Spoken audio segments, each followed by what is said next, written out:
Yo, Thought Warriors. What is up?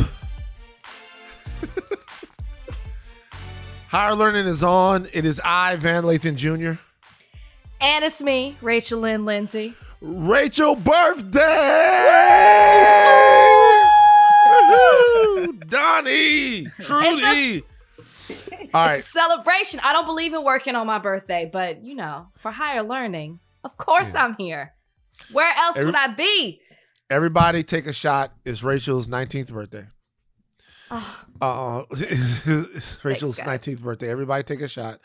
I have a shot of smoothie. Let's go. Take it now. Take it to the head. Wait. Donnie, what are you drinking? This is Crown. This is more than a shot, but I'm not taking all of You this. sipping. You sipping. It. Yeah. Yep. Trudy? Ice in it. I got Trudy, Jack Daniels honey. And I got some tequila. Yeah. All right. Everybody take a shot. 1, 2, 3. Happy birthday, Rach. 1, 2, 3. Happy birthday, Rach. Boom. Took smoothie to the head. I'm a real man's man. Rachel, how you feeling on your birthday? You know, I feel good. I feel blessed. Feel blessed. Needed the chaser of the Red Bull. I feel blessed, you know. It's been a heavy 2022 so far, just professionally, personally. So I just feel grateful. I woke up this morning. I feel very grateful. Yeah, you know, it's another day. Didn't do anything crazy. Next year I'm going to be more proactive about doing something for my birthday. Last year, same thing. I worked. Brian and I had a little getaway before, but I actually want to spend time doing something for my birthday. So this year it's been good. Everybody's been so sweet and thoughtful.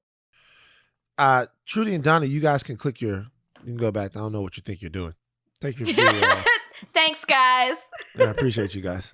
trying to horn in on the podcast. Donnie, I know what you're doing, Donnie. They got real comfortable. Donnie, I see you trying to take over. I see you. We know. They like you more than me. I don't give a fuck. Donnie, I see you trying to take over. I see you. You can't see me. I see you, Donnie.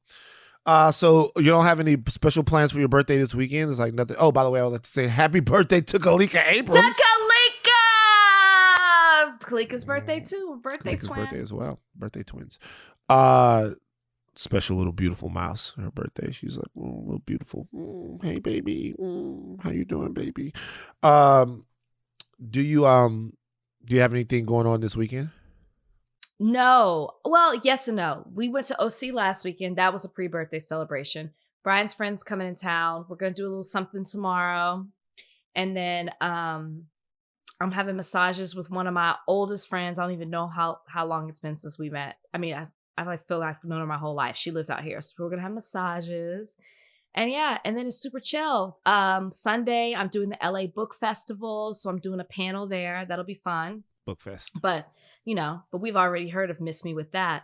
What we're dying to hear about is Fat, Crazy, and Tired Tales from the Trenches of Transformation. Why are you trying to play me with the thing? Like anybody that's watching this right now, Fat, Crazy, and Tired Tales of the Trenches of Transformation is in stores 4/26, and Rachel is playing me right now. Like, look at the way I look. If you're watching it, we were trying to figure out how to make my little background into the book cover, which my publishers have wanted me to do. And so I did it. And while I was trying to do it, Rachel took a screenshot of that. And now it's her background. I'm just promoting you. I'm excited for you. Next week is a big week. It's a big week. I got a lot of press coming up, I have a lot of press. You're not doing extra. No. You're not doing extra. Nobody asked me to do extra. Nobody asked We're going to put you on extra. Yeah, We're sure. Put you on extra. Nobody asked me to. I'm doing Kimmel on the 24th. Ooh, you're going to sit on the couch? Kimmel on May 24th, though. May 24th. But you're going to pre-tape it. Or are you going to do it? Or are you actually going to do it May 24th? I'll do it then, yeah. So May 24th, I'm going to do Kimmel. That's Shout out big to Jimmy. Deal. That's huge. It's huge. Breakfast Club next week. I did Lewis Howes's podcast. Shout out to Lewis Howes, School of Greatness. I gotta be real with you. Very, very raw interview. Okay. Talk to this the book. The people read the book and they're like, I saw the Stacks podcast. I did the Stacks podcast. People read the book and they're like, you're so vulnerable in the book. You're like, books are vulnerable. They're vulnerable tools. It's vulnerable tool to be vulnerable. I'm so afraid of this book coming out. I'm not gonna lie. But there's power in being able to go there and putting that out there and allowing other people to receive that, because it's about you. It's personal. So not everybody expects you to be able to do that. So I think that's why people are beautifully surprised by it. Rachel, do you eat goat meat? No. I don't even know what that is. That's the goat thing? meat, the meat of a goat. Do you eat that? No. So when you go to like the islands, you don't eat goat, curry goat. You don't eat that?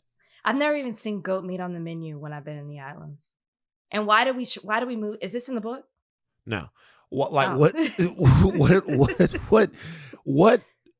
what island do you go to and they don't have goat meat? They have goat meat. I've never seen island. I've been to Turks and Caicos. I've been to a couple of the Saints. I've been to Jamaica. And you don't go nowhere that hold on for a second. Wait a minute.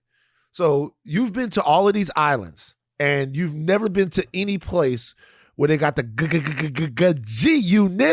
goat unit on the menu?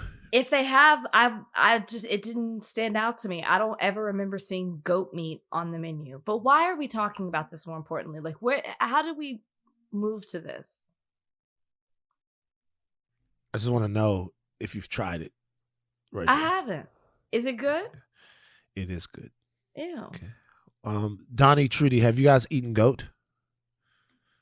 I have. Of course you did, Donnie. I mean, it was. Was it in the islands? No, I've never been to the islands. It was in Atlanta. Right. Did you like the I don't know goat? if I trust that. It was good. It was mixed up in a bunch of stuff. It was like a stew. Ew. Goat stew. Trudy, what about you? Goat meat? You eat the goat? I've never. I'm picky though. Like I'm a really picky eater. So am I. I gotta be honest with y'all. Like it So what meats have you eaten, Rachel? Have you eaten venison? Okay, very good, right? Have you eaten? It's a little tough. No, it's not. That's Then not maybe true. I had bad. Maybe I had bad. Had a bad batch. Bad Batch of venison. Bad Batch is also a Star Wars show. I've tasted it. Duck, lamb. Rabbit. No, never had rabbit. Rabbit's great. Rabbit tastes good. No goat, huh? Lamb. You like lamb. Lamb chop. I like lamb. We had some kind of weird meat when I was in Norway. We went to a shop, but I wouldn't eat it. Like Brian had to take, we were on The Bachelor and he was eating random things. But see, I'm picky. I'm like Trudy. I don't understand. I have no curiosity. When we were in Finland, people were eating bear. There's nothing in me that says, I wonder what that tastes like. I'm good. There are enough meats to go around. I would never eat a bear. And it's you have to cook it a certain way. You could easily get sick from bear. So it's a very particular way it has to be made. The bear, I feel like I have too much. See, here's the thing about eating animals. People really only eat the animals they don't respect. That's not true. That's very true. People only eat the animals they don't respect. Like right now, you eat fish, right? Yeah. Right now, if someone said, we're going to sit down and we're going to have a meal, and the meal is going to be orca. We're going to eat killer whale. I wouldn't eat it well. Because you respect him. No, so you because don't, it just sounds, do people eat whale? Of course. But but you wouldn't eat a whale, I'm telling you, because you respect a whale. You don't respect a salmon. A salmon has a life that the salmon loves, okay? The salmon swim around, salmon having fun, tuna, swim around. I bet you love ahi-ahi. Like tuna, swim around. Ahi ahi. Is it ahi ahi or mahi mahi? I think it's just ahi and then it's mahi mahi. Tuna swim around. They swim around. They love, right? They do the thing. We eat the tuna. The whale you respect. You respect him. You think he's smart. You think he's capable. The dolphin. Wouldn't eat him, I bet. You know why? Do people eat dolphin? They don't eat dolphin because we respect the dolphin. Or maybe it's just not meant to be eaten. Why would it not meant to be eaten? Not what would be the everything difference tastes between great. Not meat tastes different. I know, but the question is, but not all of these meats taste amazing. I love pigs. I want a pet pig. I've always had a fascination with them. You don't respect him. No, I've always had a fascination with them, but I love pork. Rachel, you don't respect the pig. You Don't might do like that. the pig. You might like the pig. If I you don't respect, like where this conversation. I'm gonna be honest with you. What? You don't. If you respected the pig, you'd have the pet pig. You don't. You have a pet. No. You have a dog. Because pigs are really smart, and I hear they need more than one, and I don't have the space for 2 pigs. I've done it. Like, I really love pigs. I have Look. names picked out and everything. I'm gonna take you at your word with the pig, but I'm gonna tell you right now. I'm gonna tell you right now. Somewhere along the lines, you don't respect the pig No, because you like him too much. that's why I eat don't him. have a pet pig, because I do respect pigs, and I couldn't give it the proper setting that it would need. But I'm Would you also eat- going to eat it. Would you eat a bald eagle? Have you not heard me talk about birds? I think birds are demonic. I think they are the most But you eat a disgusting chicken. See, here's the thing. There's no I hate- difference. I hate Like you chicken. eat a. You hate chicken.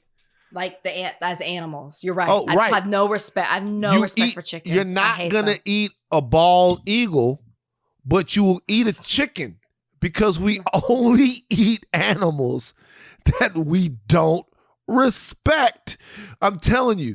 I don't know why some of the animals that we eat, when you break it down, they're actually like majestic. Do you know how fucking cool a lobster is? A don't eat lobster lobster. is cool. I don't eat lobster. They could like almost, there's something about a lobster where they could live forever or some weird shit. And then they like octopus, super cool. We eat them.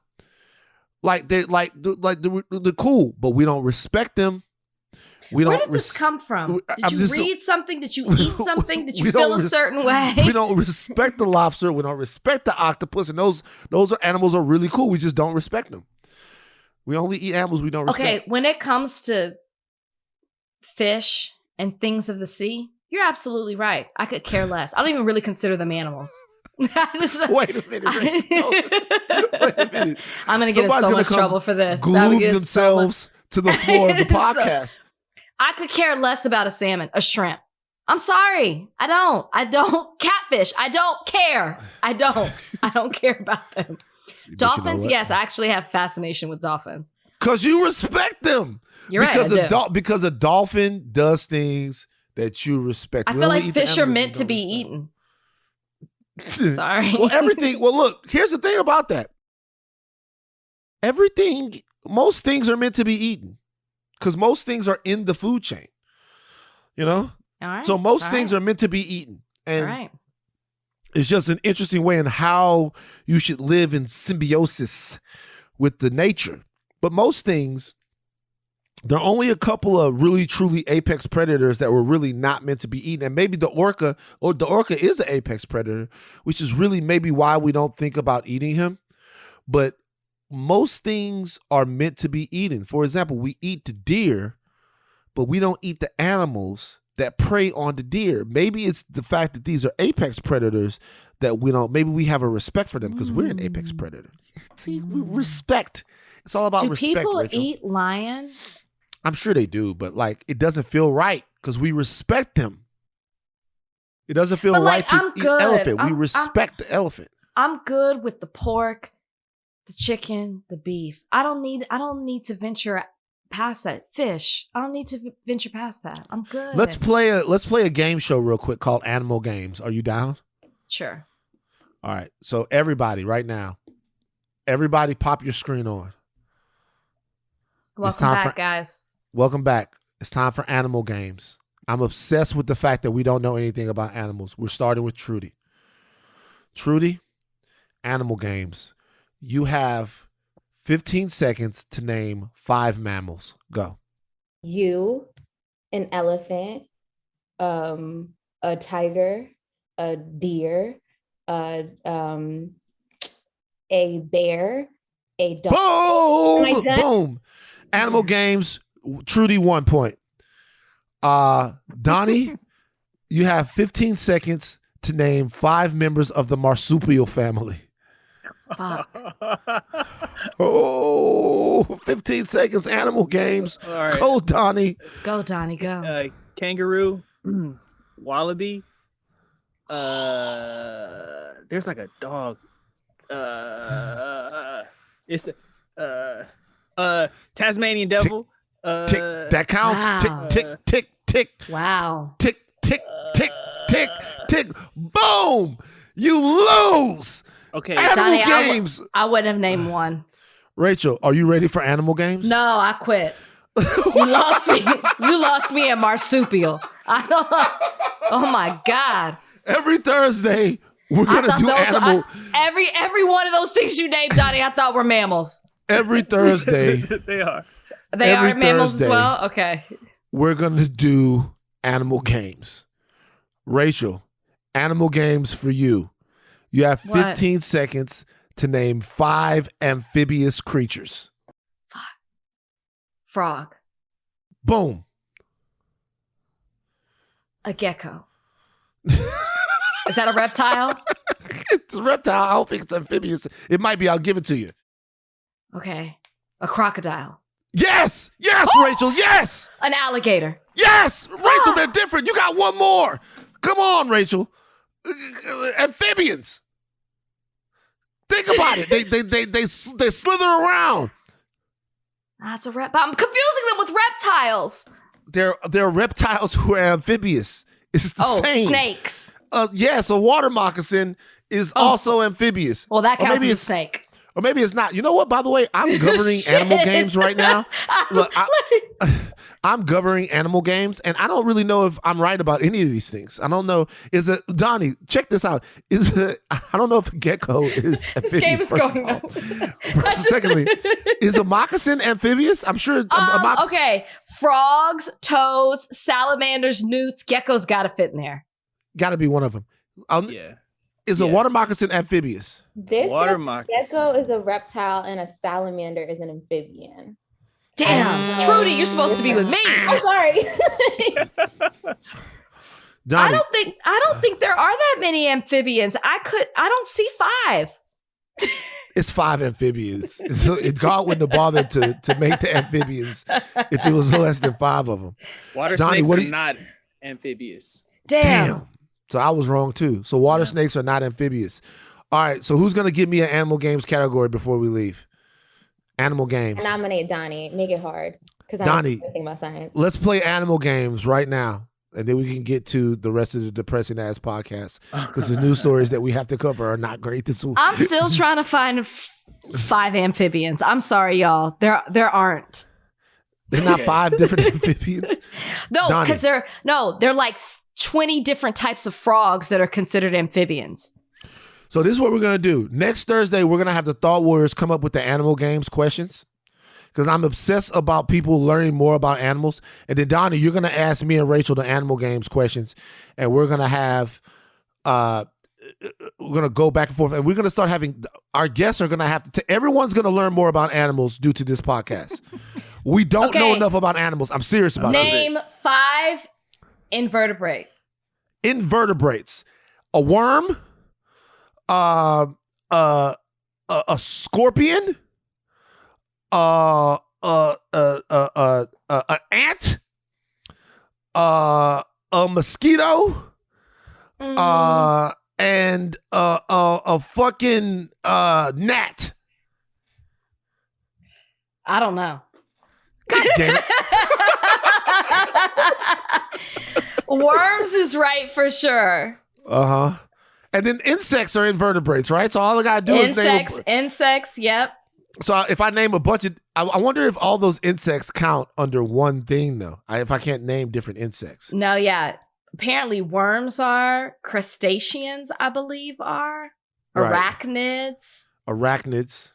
Right. Yeah, so I think I fucked that up. So look, are you guys down for every Thursday animal games? Didn't we just go through all of 1,000%. them? No, Rachel. For some reason, Rachel, you don't want to learn more about animals. We have to learn more about animals, guys. We have to. I'm sorry. I don't consider the invertebrates animals. They're animals. What are they then? What are they? It's an animal. Worthless. Gross. But you've heard me talk about birds. I cannot stand birds. I just have a fear of them. I'm very terrified they all just of what? birds. Were you about to get rid of all the world's birds? What kind of savage are you? Like, I hate the birds. skies are just bare because Rachel has gotten rid of all the birds. Would you miss it? Honestly. If you looked up and never saw a bird in the sky, would you notice? Yes. Trudy? I knew it. Nope. Some big ass bird just landed on my little balcony thing and scared me. I think it was does California got bald eagles? Because I feel like it was that. Yeah. I found a mysterious feather in my backyard yesterday. I want to move. This is the worst conversation we've ever had on the podcast. This is like, Trudy, You Donnie, started it. go back on the thing. It's time for the big deal of the day. Goodbye. We'll see you back this Thursday for Animal Games. Give us some Animal Games questions. Donnie collate these questions. And then Animal Games. And you know what? I'll challenge the Thought Warriors. I challenge the Thought Warriors for Animal Games.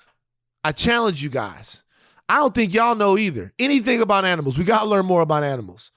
I challenge you guys to Animal Games. No, right. This is going to be me the entire time during Animal Games.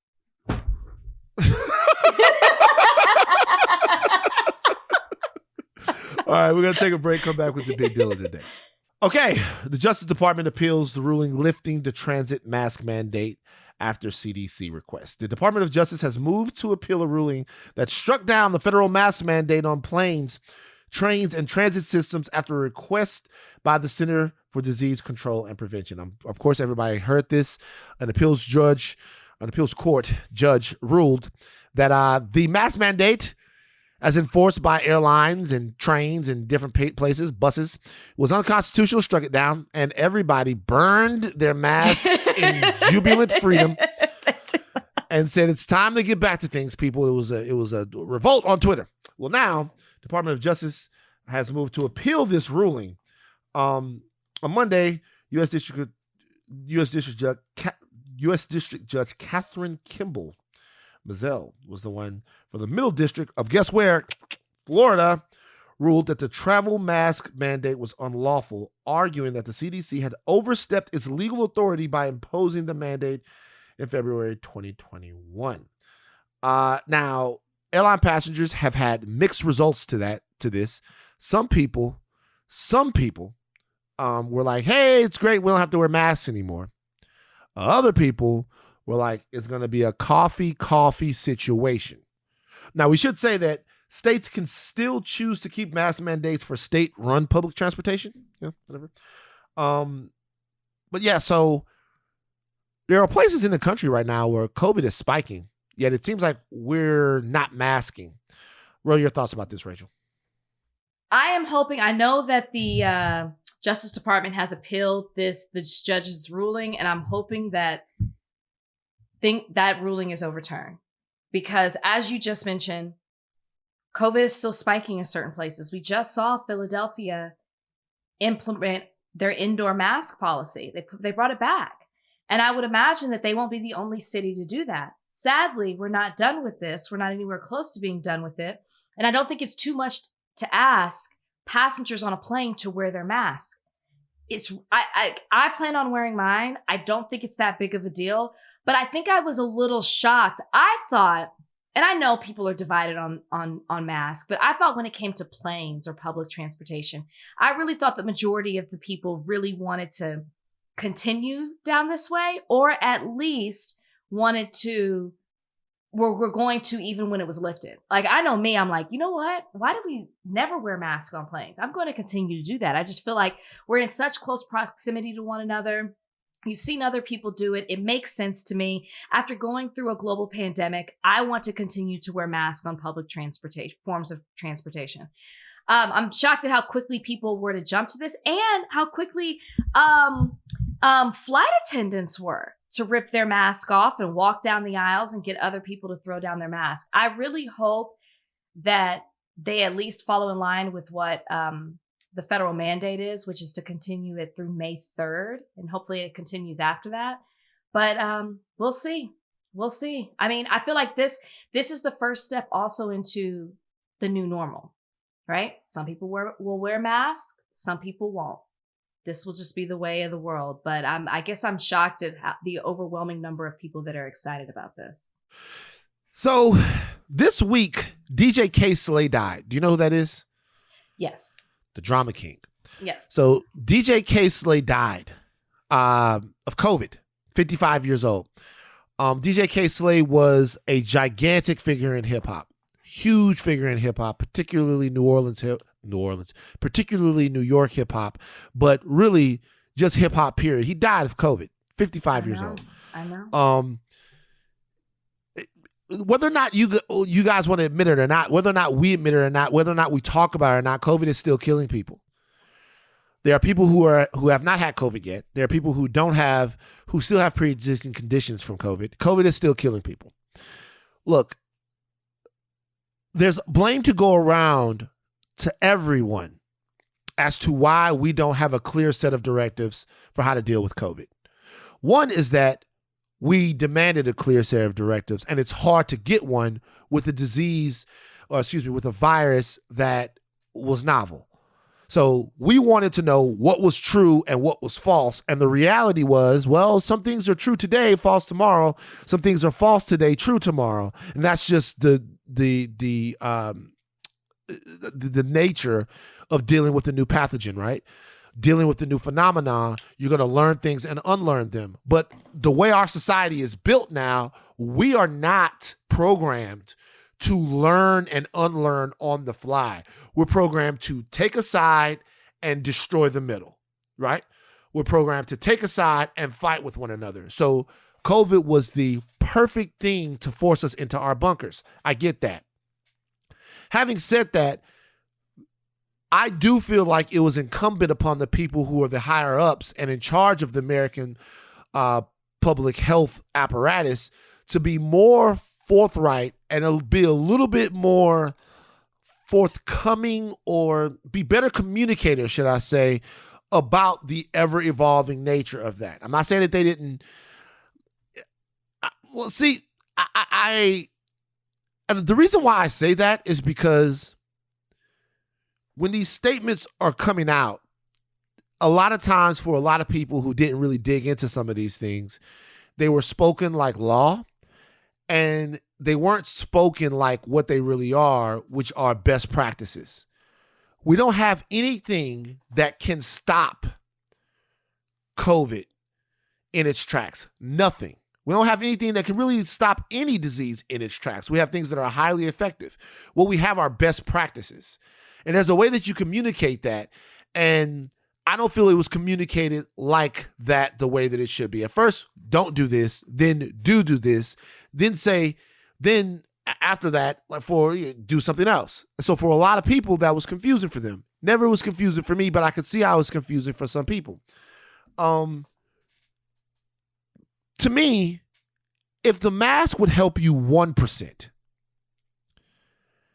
if the mask would help you 2%, if there's a 1% chance that you don't end up like our dear brother Casey on a ventilator, dead at 55 when you have so much life left to live, to me personally, I don't understand why you wouldn't want to wear it. And if you can mitigate the spread of COVID by any percentage in public, especially on planes where people are flying around, I just don't see why you wouldn't want to do it. It seems like our society is stuck on stupid. We are silly gooses, and we're gonna get kicked in our cabooses. That's all I think. rhyming over there. Oh, daddy. I just think it goes back to it's human nature for people to only care about the things that directly impact them. And even though you're mentioning, DJ K Slay, it's doesn't directly impact people. They're so far removed. It's to them, it's just another person, or it's just that small percentage of people that die from it. And they don't think that it will affect them. And they don't think about it because it's out of sight, out of mind of the other people that they're impacting. The people who have, these conditions that are susceptible to this virus that can make them a lot more sick or possibly even die from it. They don't think about that unless it directly impacts them, and that's the problem. Also, what's the problem is we've been dealing with this for 2 years at this point, so people are normalized by COVID in our society. Sadly, it doesn't hit the same way it did in March 2020 when there was so much unknown and we didn't know what this virus could do to us. Now people are like, I've had it once, I've had it twice, I know this person who's had it, and we can get past it. And that's how they're looking at it. So because we know that to be the case, then why do we need to continue wearing our mask? We're all going to get it at some point. Like, that's the way people think about it. It's now so a part of our society. We're looking at it in a completely different way than we did 2 years ago when we first knew about it. And that's the problem. That's human nature. Yeah. Here's the thing. Seatbelts are for safety. You don't wear your seatbelt, you get a ticket. I think it should be the same thing. You get on there, you don't wear your deal, you should have to pay extra. And then the extra money you pay for not wearing the mask, we take it all and we use it to buy vaccines in countries that need them. And because I'll be honest with you, like, at some point, you got to do what's right for the greater good. Seatbelts save lives. Masks save lives. Wear the fucking mask. We'll see what happens. All right. It's time to move on to Is This Fucked Up? And I'm fired up about this, Rach. What? Mike Tyson was on a flight, sitting in first class. It looked like it was very nice. And a fucking buffoon wouldn't leave Mike Tyson alone. Donnie, give me the audio. This is George talking to Mike Tyson, bro. This shit crazy, bro. Mike Tyson. My dog done got lit, man. He over here rapping with Tyson. Mike Tyson trying to give us some shrooms. You don't know how to act. Tyson looking out, man. This shit crazy as fuck. He should have never gave you his money. Peasants. They're peasants. Wait, who said that? Wait, what's that last part of that audio? I haven't heard that. What was that? Oh, you didn't hear that part? You didn't hear it? Run it again, Donnie. Donnie, bring it back. Who said that? The guy holding the camera says we should have never give you niggas money. And then the other guy says peasants. Never Peasants. gave you his money. Peasants. And he's talking to Mike Tyson, talking about we should have never gave y'all niggas money? I don't know if who the guy holding the camera is talking about, but I know that in reaction to him saying that, the other guy says peasants. Mike Tyson didn't enjoy that. After the harassment, Tyson got up, asked him to chill. He didn't. So Mike punched him in his shit a bunch of times. Donnie, give me the audio of the punches. Hey. Hey, Mike, come on. Let's go stop that. Let's lose the horse, man. Come on. 100% on Mike Tyson's side. You're fired up about it. Go. 100% on Mike Tyson's side. 100%. When that's just the way I feel. When the Will Smith, Chris Rock thing happened, what I said was, we couldn't approve of conflict resolution. Violence is conflict resolution between two black men. This is a situation that is not between two black men. So I would like to make a distinction right there. It's a situation where a guy kept fucking with someone over and over and over again, was asked to chill, was clearly drunk, and learned the hard way. Is this assault? Yeah, it's assault. It's definitely assault. It's certainly assault. But I'm having an incredible time finding anything wrong with this. I really am. I need to be bigger. I need to be the bigger person, but I'm not. You fucked around and got your shit checked.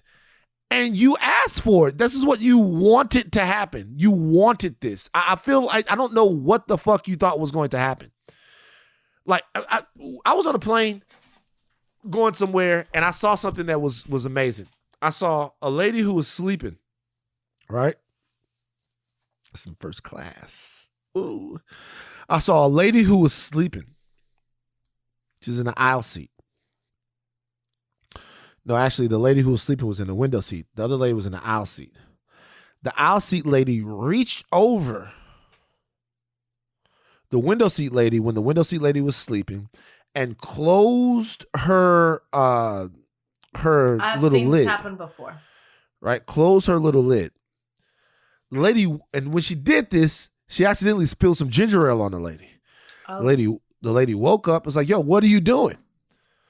It's like, "No, you were sleeping. I didn't want to wake you up." And she said, "Don't reach over me. Don't reach into my space." A little fracas got popped off. Things are touchy on an airplane is my point. They're touchy. People want their space. They want domain and dominion over their space. This guy is like taunting him. What the fuck? I mean, I'm sorry. I'm a thug. I'm one of those thugs. Where do you think I stand on this?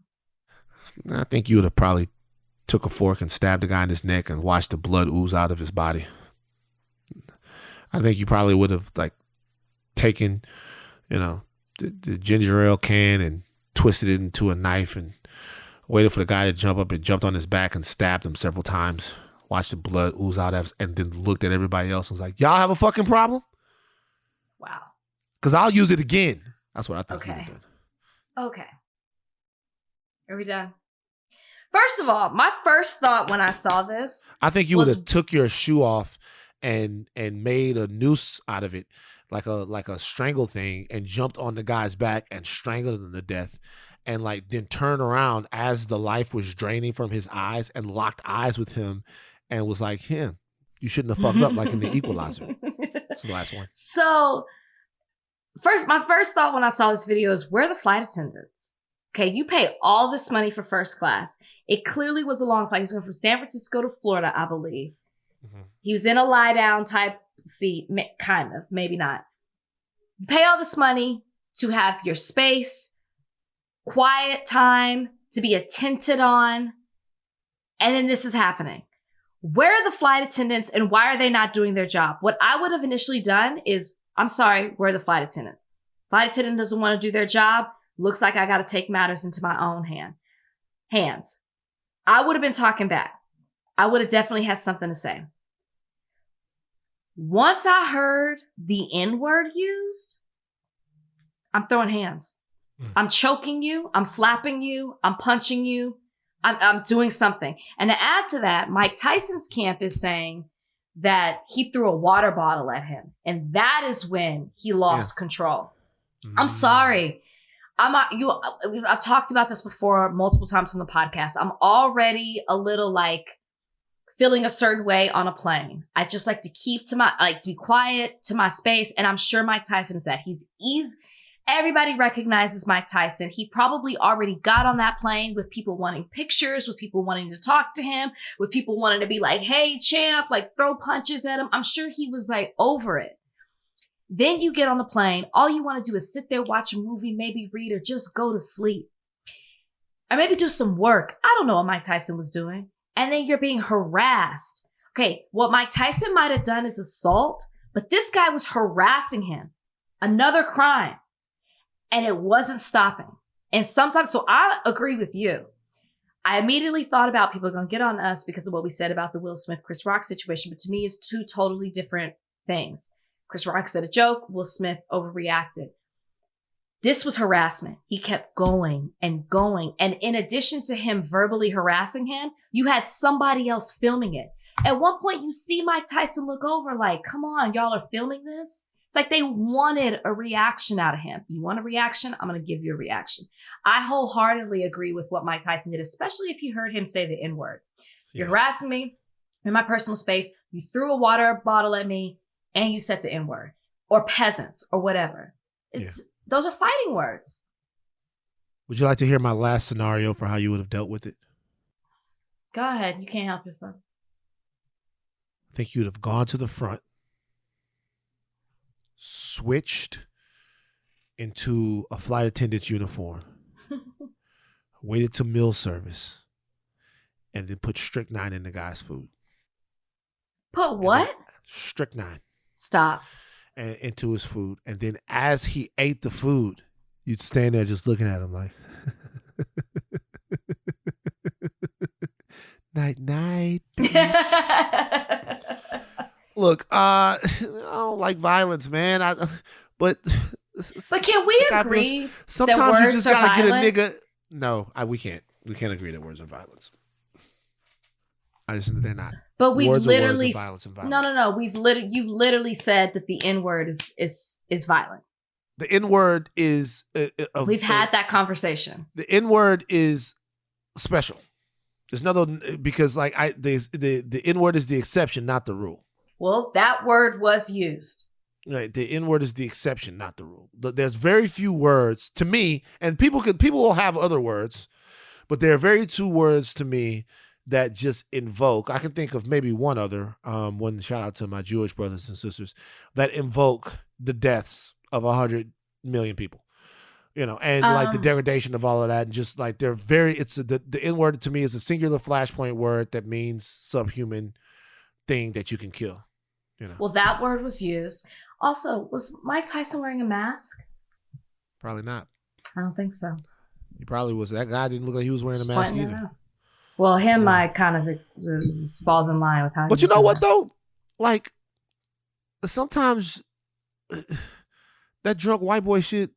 Sometimes you just got to get yours, man. Like shout out, dude got what he wanted. He probably gonna get paid. But that's what I hate. He did all of that and then he went straight to the police. You know what I mean? He knew exactly what he was doing. That I'm convinced of. Okay. Syracuse. The police in Syracuse are under scrutiny after video shows officers detaining a crying boy. A review of Syracuse police actions is underway after a video of a young boy being stopped by officers went viral. Give me the audio, Donnie.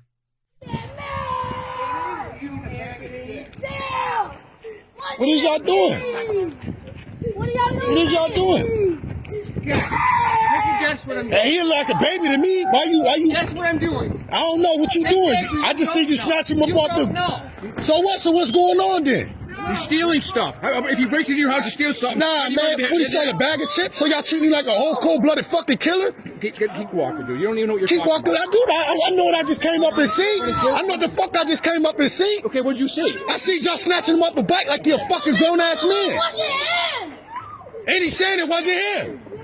What is y'all doing? Crazy.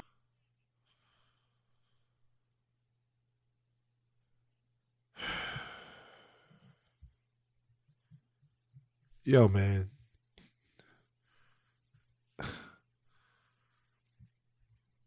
It's a full-time job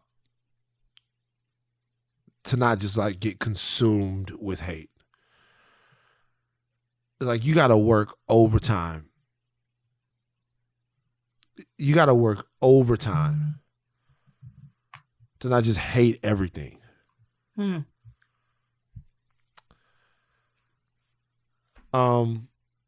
So in the video, in case you guys haven't seen it, one of the officers takes both of the kids' arms, holds him from behind. The kid is still screaming, crying. And they take him to the back of the police car. The video was recorded by a gentleman who was curious about why the police were treating the kid like this. I think the kid was 9 years old. Donnie, check that for me. The Syracuse police has said that the boy is suspected of larceny. He wasn't put in handcuffs and no charges were filed. He was brought home and the officers met with the child's father. They said the boy's father was Anthony Wee, spoke with Syracuse.com about the incident. Why would the police treat a child like that over a $3 bag of chips? Wade told the news. He says he wants to file a complaint against the police department. He's 8 years old. He's 8. 8 years old. Born in 2014. Born in 2014. I was 34. He's 8. So there are lots of deep-seated things that you can talk about when we're dealing with this. We can talk about the state of policing. We can talk about the mental toll that takes on young black men. We can talk about the toll that it takes on us by watching the video and hearing the audio. But it seems like we're pissing in the wind, and the only thing left is resentment. I just hate them. And I wish I didn't. You hate who? The police? Yeah, man.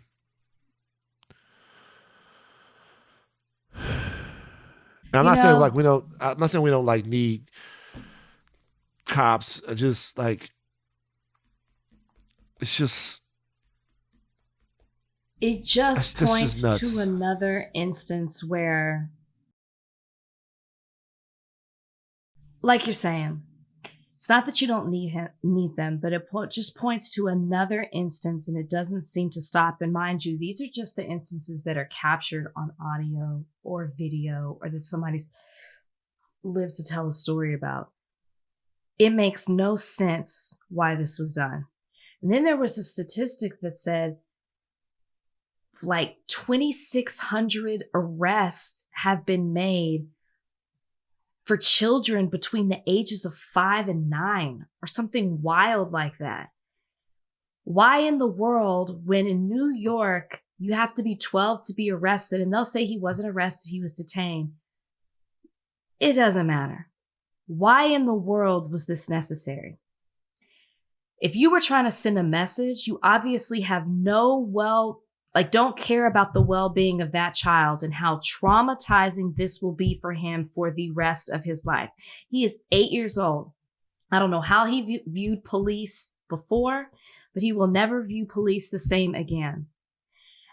And anybody who's watching that video, I just can't stop thinking that child wailing. I had to stop watching the video, wailing over and over again, screaming. Yes, he might have done something, stealing a bag of chips or whatever he was suspected of doing. But the fact that you did that to this child, you could have easily gotten the same message across of asking him what he did or don't do it, or taking him home to his father.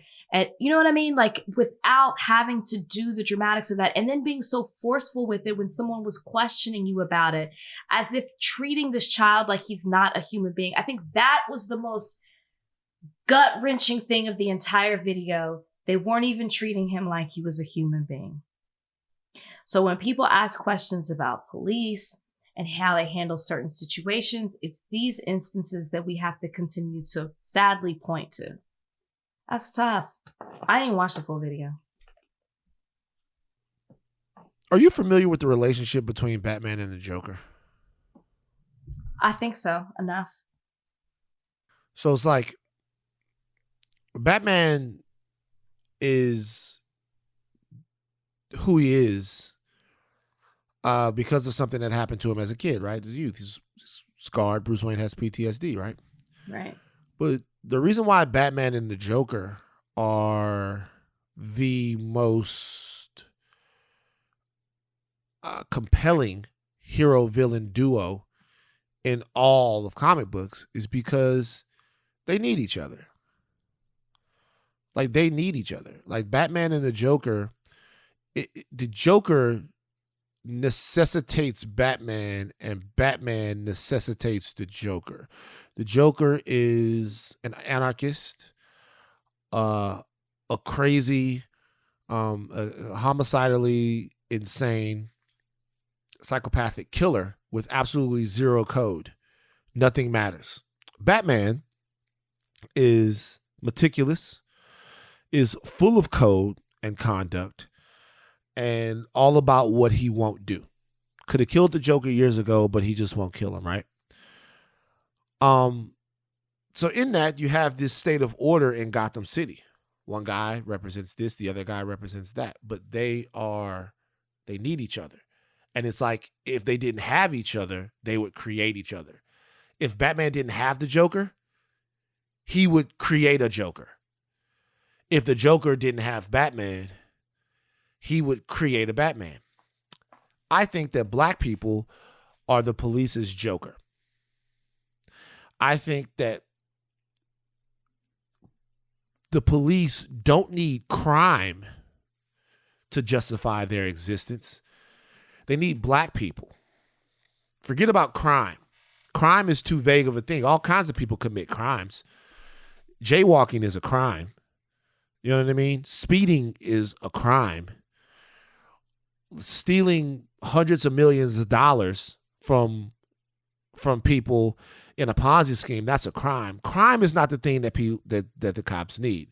What the cops need is an entity. An entity to demonize, an entity to make them feel strong, an entity to make them feel necessary. And crime isn't that entity, because it can't be, because it's too abstract. Crime means so many things. But a people can be that entity. Like a people can be that. You can say, hey, there is the group. They embody everything that we're trying to stop. What that cop said to that man was, what about when this kid is climbing through your window, stealing something out of your house?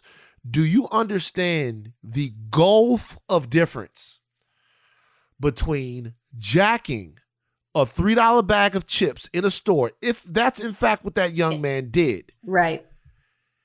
The gulf of difference between that and breaking and entering, flocking in somebody's house.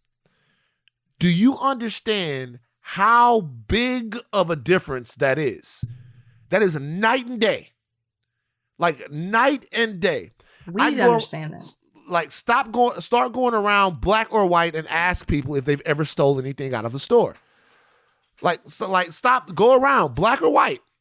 Like Winona Ryder stealing out of the store. Like go around black or white, start asking people black or white if they've ever stolen anything out of the store. Right. That cop created the version of the criminal that he needed that kid to be in order to justify what it was that he was doing to him. And he did that in the face of somebody else who was asking the pertinent and relevant questions about, yo, why you doing them that way? The cop created who he needed that kid to be to justify that. As a comic book nerd, I see that all the time. I see how these characters are inextricably linked, how they complete one another. The Joker actually says to Batman in The Dark Knight, you complete me. So I don't understand how, and by the way, we know in comic books that these characters are destined to do this forever. That's the reason why you watch the book. That's the reason why the reason why you read the book, the reason why you watch the movies, because they never figure it out. There's no figuring it out with them. There's no figuring it out. You know what? I thought you were going to say, because I don't know the comic book version of Batman and the Joker. I only know from what I've seen in the movies. And I thought you were going to say, which everything you say makes perfect sense. And you're teaching me something, because obviously I don't know that dynamic of them. Yeah. Because you don't really get that deep in the movie. But what I've noticed from my short time of watching these DC films is that the more I watch Batman, I understand the way that he is from the trauma that happened to him at a very young age in watching the death of his parents and everything that fell out from that.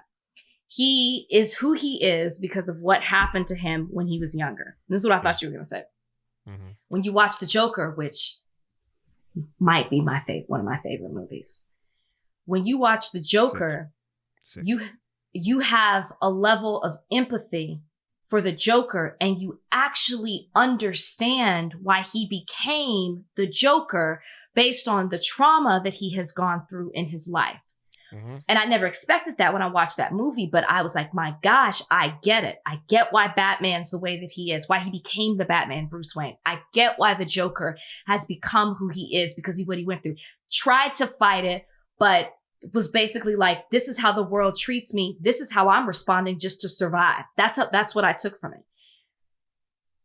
That young child, because of what he has gone through, and who else knows what else he's been through or what he's going through, but what he has gone through, the trauma at the hands of the police, and now that the public is involved, it is going to impact who he becomes in life. It is going to impact his relationship with the police. It's going to impact how he views them. And it's going to be interesting. And I think that you can look at Black people as a whole and say, I can understand why Black people feel the way they do about the justice system and about police because of the trauma that they have suffered, maybe similar to this child, similar they've seen from a family member, what they've experienced later in life. But that is why they become who they are. They think the way that they are. It's a sense of survival because of what they've experienced in their life. That's what I thought you were going to say. Do you like how I did a DC thing? Yeah, you like that? You're in your bag right now. How about that? In the DC thing. Yeah, but that's where I thought you were going to go. But I like the way you thought of it. But then it just made me think of that element of it as well, which is why I don't nerd out over the comic books. But there is something about Batman and that world that I am so intrigued by. Yeah, and I get it. Yeah, right. It's crazy I people get doing it. stuff. People doing stuff. The interesting thing about the Joker movie is like all of those characters, there's only one thing that makes all us be able to understand all of those characters like that is the whiteness, right? Because like if a kid becomes like a menace and he's from like O Block in Chicago or South Baton Rouge, no one goes, hey, we understand why this happened to her. They go, lock his ass up. Mm-hmm. I want to see a movie where a nigga goes crazy and we get it. Maybe that movie's out there, but I want to see a movie about a lovable nigga killer. I'm sick of it. All right. Yeah. So now it's time to talk about Trey Songz. Yeah. This video. How many times are we gonna do this? Came out. Trey Songz has a new accuser. He beat the last accusation, by the way. We didn't talk about that. Not the girl in Vegas. There's a not couple the of girls. basketball player. Not the basketball I don't think player. it was that one. No, I'm it not wasn't. Sure. Well, it wasn't her. When I say he beat it, when I say beat it, I mean he beat one it. of the many. He beat one criminally right there. Like they didn't have enough to prosecute criminally. So video seemingly shows Trey Songz pull a woman's breasts out and chant "titty in the open." The alleged victim wants a payout. This is a demand letter obtained by It was fired off to Trey Songz and his team Thursday by attorneys George Vrabach and Ariel Mitchell on behalf of their client, Megan Johnson, who they allege was sexually assaulted by Trey Songz during a party back in August 2013. They say that Johnson was at an event called Foxwoods Liquid Sundays with Trey Songz at the Foxwoods Resort Casino in Mashantucket. One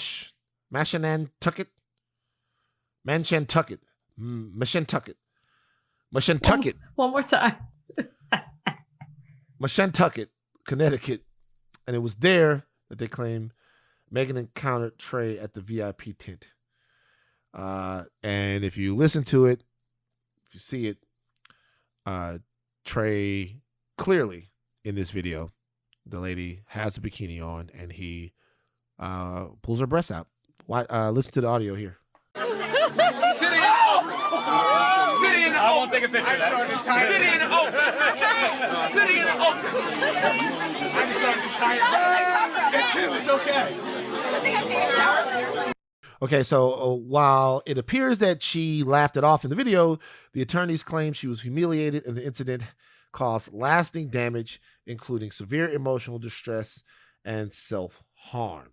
Okay, the attorneys say that Megan was recently triggered by Trey's Vegas case, which was dropped by authorities. The lawyers say they will drop the case if Trey settles for north of $5 million. Rachel, your thoughts? I mean, was it Rory who said that we're going to be talking about Trey Songz the way that we talk about R. Kelly? Yes, Rory said that. The Rory Mal podcast. I mean, there seems to be some truth in it. There seems not videos, but we keep hearing allegations that keep coming up from the past in regards to Trey Songz. One goes away, the next one pops up. They just seem to be ongoing. And the fact that he could just violate this woman in public, pull and show her breast, it's just like just yank her clothes back. It's just so disgusting.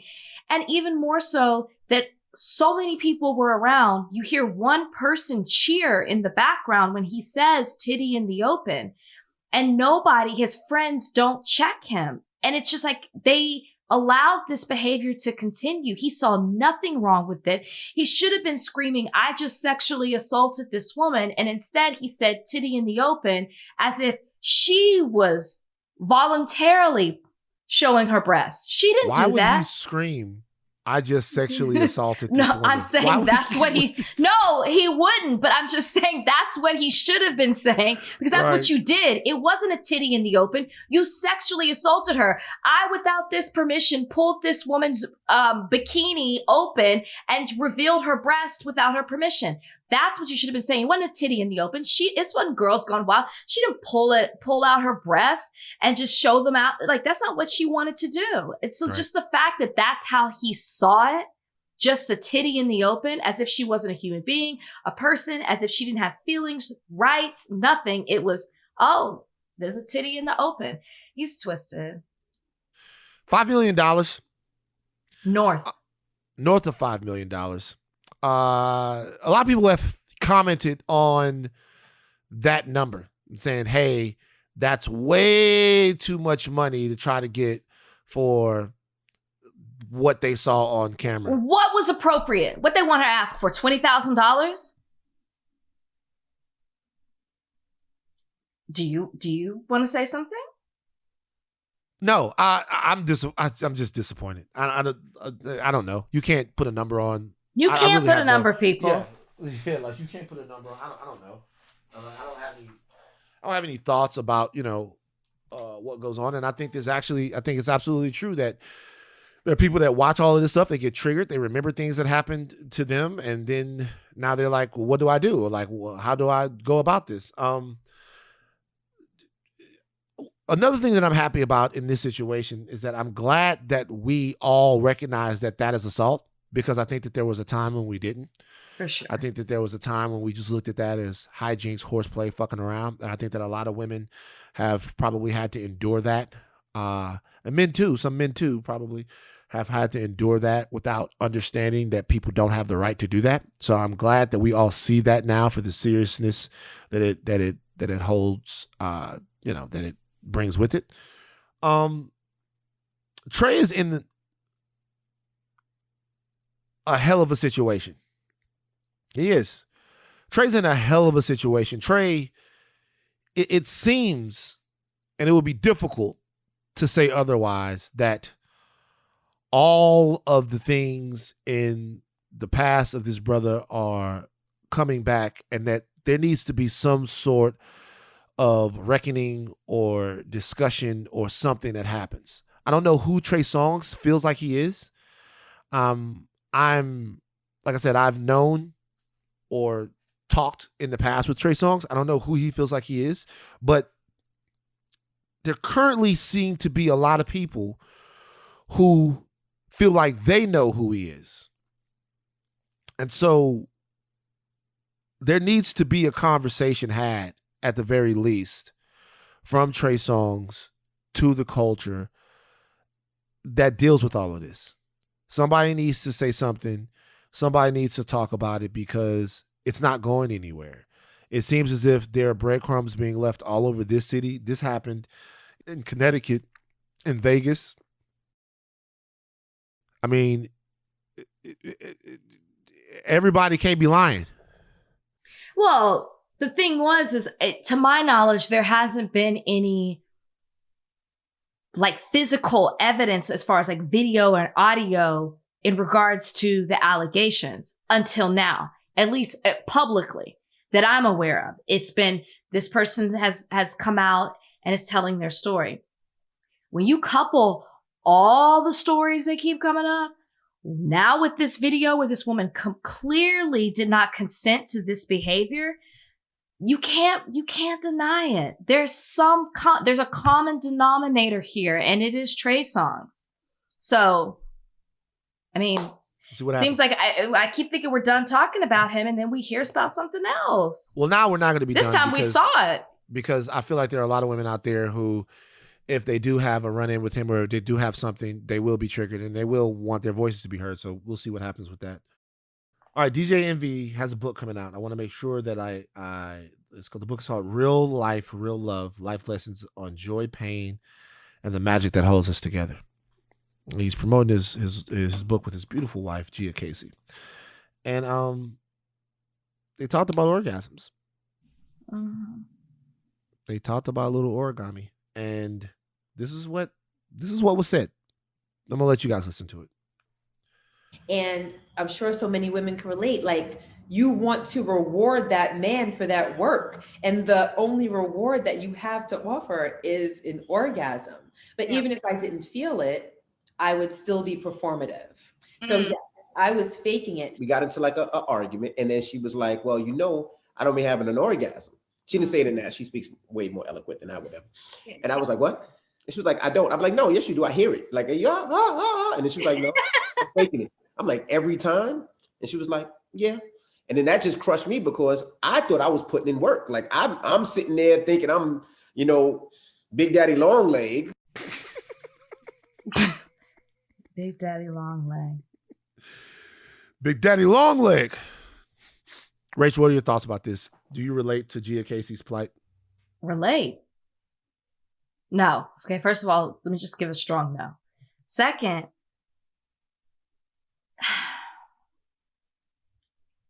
I just sold a book in January. Yeah. You're in the process of selling the book now. Yeah, of course. I get you have the pressure from your publishers, editors, agents, managers, maybe, that you want to be on the New York Times list or some type of bestsellers list. You want to put out things that you think will draw people in to read the book so you can increase sales. But this wasn't it. Yeah, you don't think so? And I just personally feel it's just TMI. First of all, I don't want to hear it. I don't need to hear it. And if that's something that you guys wanted to put in your book because you feel like it'll help other couples, fine. I find this utterly embarrassing for DJ Envy. 10 years? Yeah. 10 years? You could have said, I have faked an orgasm. Okay. Most women have. Yeah. But for 10 years, and that coupled with some of the other stuff that has come out with him, that is a lot. I just find it so embarrassing. I actually feel sorry for him. Like, I as a man, like, when it comes to just, and I don't mean to like do assign gender roles and stuff, but like, does that affect your manhood? No, I mean, I'm not that kind of guy. Like, it's like, here's my thing. I do the best I can. No, I don't. No. Like, No. I don't believe that. That's not how it goes. I go into things with the purest of intentions. Get out of here. It's me. It's you. Let's make a secret. I go into things with the purest of intentions. I do my best. I go in. I do my thing. We have a good time. Some laughter, some cuddles. But what if she's not? That's the thing. She admits to you that for 10 years, she has not been having a good time.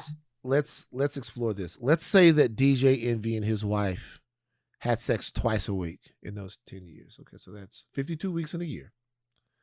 Times 2. That's 104 times per year that they had sex. Times 10. That's 1,000 faked orgasms. It's 1,000 faked orgasms. It's a lot of work on her part. So that's 1,000 fake orgasms. A grand, a G. That's over 1,000. They look like a pretty frisky couple. Let's say the number goes up to 3. 52 times 3 equals 156 times 10. Boom. 1,500 fakies. Fake them outs. All right. 1,000 orgasms conservatively faked. What's real at that point? 10 years? That's longer than Obama was president. 10 years?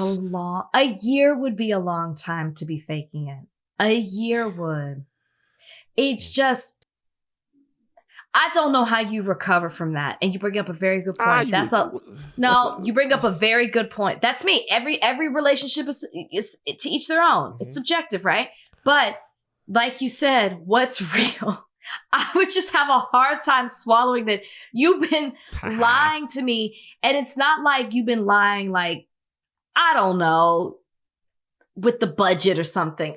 It's like something that's intimate, that's special to us. Oh, that's special to us. You know what I mean? Like so much of a relationship is built on intimacy, and you've been lying about our intimacy. That's tough. You know what women don't know? What? Men fake orgasms too. That's fine. But he didn't say that. That's not the issue. Do they? That regularly? Sometimes sometimes if it's not hidden. I think it's harder. It's harder for you guys to fake it, I think, than it is for us, for sure. It's harder, but sometimes it has to be done. Sometimes it's like, sometimes it has to be. Sometimes it's like, yeah, okay. Now can we go to the movies? You know, it's like you know. Sometimes, all right. Now can I go to the gym? Is that okay? Sometimes it has to be done. I'm not. It has to be done. This is not in my current relationship. This is in past relationships. But what I'm saying is that sometimes it happens. Sure, I get sometimes it happens, but 10 years, we talking 10 years. Nobody's on her because she says, sometimes I have faked orgasms in my relationship. That's what she should have said. She said 10 years. It's just, and then you did the math. You made it worse. You should not have done the math. You should not have tallied the numbers. At minimum, if 1,000 nuts. If they did once a week, it's still bad. 1,000 nuts. 1,000 nuts. I'm glad that they can be transparent about it. It's like, it's, something to talk about. 1,000 nuts. Transparent. It's like there's just certain things, and you can call me whatever, prude, conservative. There's just certain things that we don't need to know that. And I don't think you needed to discuss that. They've had other public issues that I think people would be very interested to hear about and how they got through it without you also telling us you faked orgasms for 10 years. It's their they want to share their relationship. They can. And because they have opened up their bedroom and shared their relationship, I am now commenting on my thought in receiving that information. And that's just how I feel. 1,000 nuts. A whole fucking Planner's factory. Anyway, Future. I don't want to talk about Future, guys. Benzino. I actually think that people are taking that out of context, but you're pro Future on this. I'm on record of saying Future ain't shit. I'm pretty sure on this podcast, but I think people are taking that whole thing out of context. So Future said the Future was asked if he wants more kids, and his answer was, "By my wife if I ever get married." You know what I'm saying? I want to have kids by my wife, of course. It could be like 3, because I've never had more than 1 kid by a girl. It's honest. So if I had 2 by her, then it's like more than I had. So I feel like it'll be more special. Future said his kids with a wife would be more special than his existing children is the headline. I just think he wasn't as eloquent. I don't think he meant more special. I really think he meant like it'll be different. Mm-hmm. Because not that that his kids will be more special because they will be with his wife. I just think he means it'll be a different type of situation. I think that's what he meant by saying special. I don't think he was, when I saw it, I was like, I don't think this is that big of a deal. He's just saying it'll be a different situation because I will have had kids by the woman I'm married to, and I will have had more than one kid by her. So it's different from the other ways I've had children. I don't think people are blowing this out of proportion. It must be a slow news day. Oh, well, look, and I would never take up for Future. But I don't think it's that big of a deal. If you were single, would you date Future? No, not at all. There wasn't one date. Mm-mm. Why not, man? Future's a great catch. He doesn't move me that way. That's just me personally. He doesn't move me that way. Yeah, you got this whole Latino thing going on. No, that's not it either. I get it. That's not it either. So there's a mayor in Tennessee, Curtis Hayes, who's a black recipient of an NAACP Diversity Award, who showed just how diverse he is, Rachel. He signed a proclamation delegating April, Confederate History Month, in Livingston, Tennessee. He made an announcement, and he was joined by 6 white members of the Sons of Confederate Veterans. Well, who else would join him? He, I don't know, Kid Rock maybe. My point is white. There's no party affiliation for this mayor. The good news though, the Sons, the Confederates Veterans website condemns racism while commemorating the history of the Confederacy. It's clear that the Confederacy fought loud and proud in support of slavery, obviously, sought to continue slavery, and left the U.S. after the inauguration of Abe Lincoln. Despite that, this mayor has decided to make Confederate History Month a thing.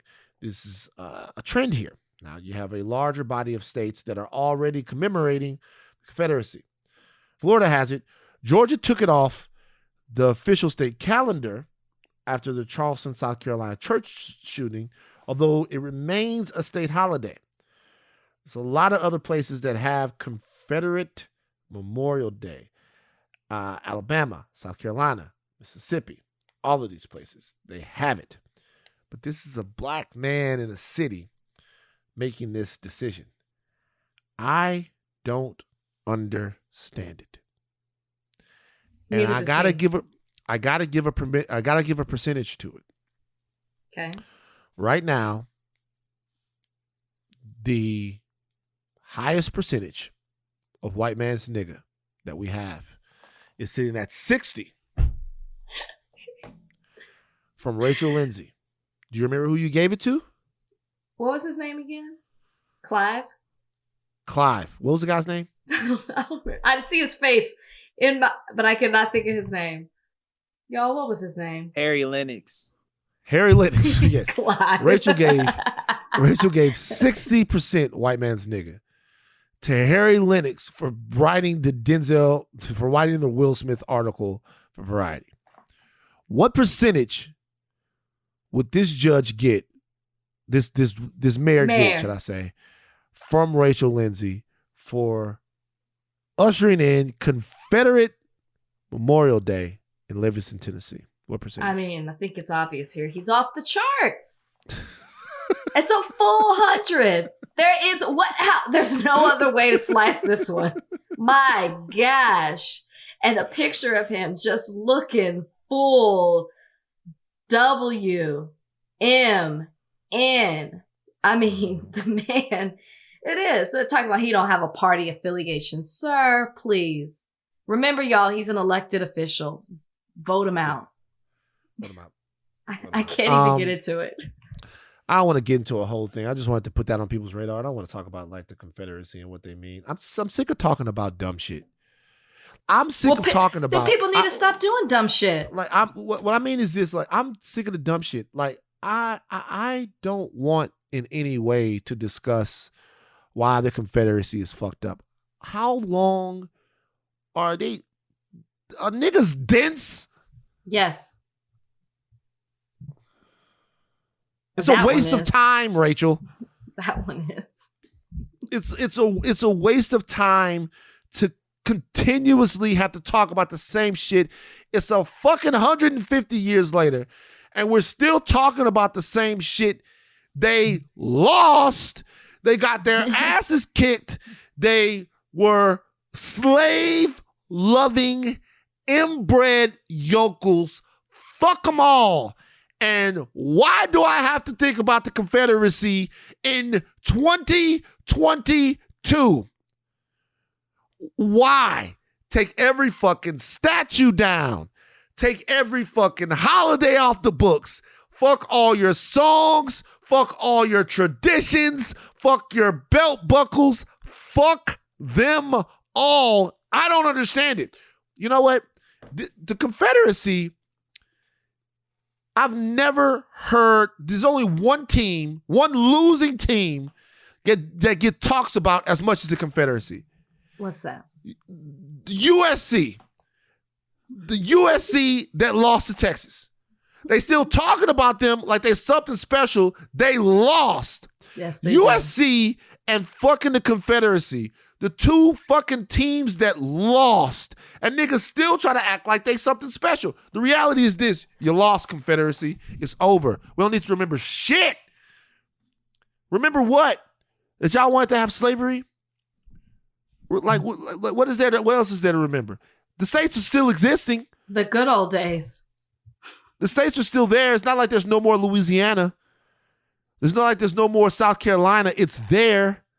You remember the time that the people that ran your states turned traitor? And this is not for me to make the North into some utopia where everybody was living around and playing hopscotch and that black people could do whatever they wanted to do. It didn't happen to that at all. But we got some fucking white man's nigga in Tennessee, I'm sorry, somewhere ushering in the past so that people that got their boot in their ass because progress wanted to happen can feel good about the time that they rebelled. I'm sick of it. I'm sick of it, Rachel. The fact that you just compared USC to the Confederacy is going to have some people up in arms. Whatever. But, you know, Texas did win. So losing team, you lost. You lost. Yeah, we still talk about you. You lost so much. American, like, take a book out of the Germans' playbook. I've talked about this before. The world held Germany to the fire. If you want to be a part of the world again, the world community, you have to recognize the putrid acts of Nazism. You have to recognize how you allowed your whole country to be swept up into a megalomaniac, psychotic son of bitch that went around doing all of this stuff. And Germany had to atone. The United States has never forced itself to reconcile the goddamn disgusting history of slavery. So that means that me at 42 in the year 2022 still have to hear about the fucking Confederacy. Donnie, mailbag. Mailbag time.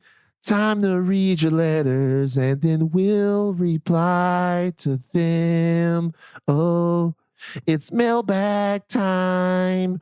Write us with your queries and we'll chime in. Whew. Okay. The first question is from in-house, coming from Chelsea Stark Jones. In honor of Rom-Com Week, what's your favorite romantic? Yeah, this is Rom-Com Week. What's your favorite Rom-Com romantic Week on the comedy? Ringer? Rachel? All right. I'm going to give you a white one and a black one. White one, My Best Friend's Wedding. Love it. That's a good one. Ooh, right? Daddy. That's a special Black one. one, I'm going to go with The Wood. You not consider that a rom-com? No. The Wood or, yeah. The Wood is The definitely not a Wood. romantic comedy. You wouldn't consider it that? No, because There's a love story there. there's and a it's love funny. story. You know what there is? But it's like, it's more about the relationship between those guys. But it's also, yeah, I mean, I guess the focal point is it, but it is such a big part of the movie because you see them as kids and then you see them, that relationship, you still see it as an adult. So like you have to, yeah, okay. Fine, let me I think of a different you got one. it. You know, you got it. I mean, But I do love the story of friendship, and it is a coming of age movie, and I think there's just so many different elements of it that I like, so that's why I picked that one. 500 Days of Summer is mine, and people I've say never it's seen it. People say it's not a romantic comedy. It is. It's just not one where things turn out well at the end for the man. It's one where the woman in the movie decides what she wants out of her life. 500 Days of Summer is a great movie. It's a rom-com, and I love it. Next question.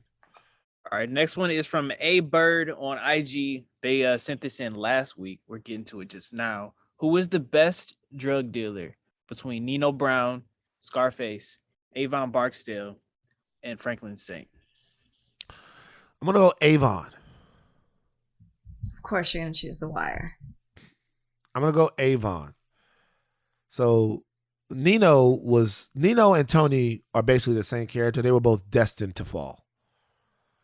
Like overtly violent, too obsessed, didn't have enough real, like had a lot more muscle than they did hustle. Meaning, not that they weren't smart, but they just like to get it popping a little too much. So Nino and Tony. Franklin is dope too. Franklin's gonna be my choice. We don't know how it's gonna turn out for Franklin quite yet. If it's anything like the story that the guy they're basing off of, everybody goes to jail or ends up. But I still say it's Barksdale because he was just the perfect gangster and a gentleman, man. The perfect gangster and a gentleman.